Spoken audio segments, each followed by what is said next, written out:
தமிழகம் எங்கும் நினைவு கூர்ந்து வீர வணக்கம் செய்து கொண்டிருக்கிறோம். நீங்கள் சிந்தித்து பார்க்க வேண்டும். இங்கே இருக்கிற அந்த படத்திலே மொழிபோர் தியாகிகளில் எந்த தலைவர் வீட்டு பையனாவது செத்துக்கிறானா? பேராசிரியர் அன்பழகன் வீட்டில் அண்ணன் செத்துக்கிறானா? கருணாநிதி வீட்டில் அண்ணன் செத்துக்கிறானா?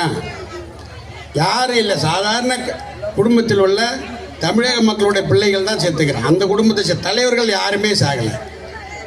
இன்னைக்கு இந்தி ஸ்கூல் நடத்துறது யாரு? இந்தி ஸ்கூலு நடத்துறது யாரு தமிழ்நாட்டில்? கருணாநிதி குடும்பம் நடத்துது இந்தி ஸ்கூலு.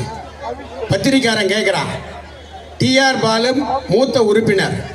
ஆனால் நீங்கள் நாடாளுமன்றத்திலே தயாநிதி மாறனை அங்கீகரித்திருக்கிறீர்களே நியாயமா என்று கேட்டார். என்னுடைய பேரன் தயாநிதி மாறன் தான் இந்தியிலே புலமை பெற்றிருக்கிறான். யாரு?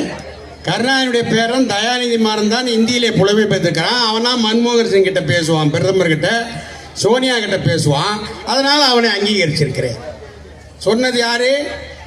கருணாநிதி. இதெல்லாம் முத்தமிழ் அறிஞர் பட்டம் வேற உள்ளது. அதனால எங்க அண்ணன் இளங்கோ அண்ணன் சொன்ன மாதிரி இந்த மொழிப்போர் தியாகி கூட்டத்தை நடத்தக்கூடிய தகுதி ஒரே ஒரு இயக்கம் அகில இந்திய அதிமுக, எங்களுடைய பொதுச் செயலாளர் அண்ணன் எடப்பாடி தான். வேற யாருக்கும் இந்த தகுதி கிடையாது. மொழிப்போர் தியாகிகளை நினைவு கூற அவங்களுக்கு இந்த தகுதியே கிடையாது தமிழை பற்றி பேசுவதற்கு.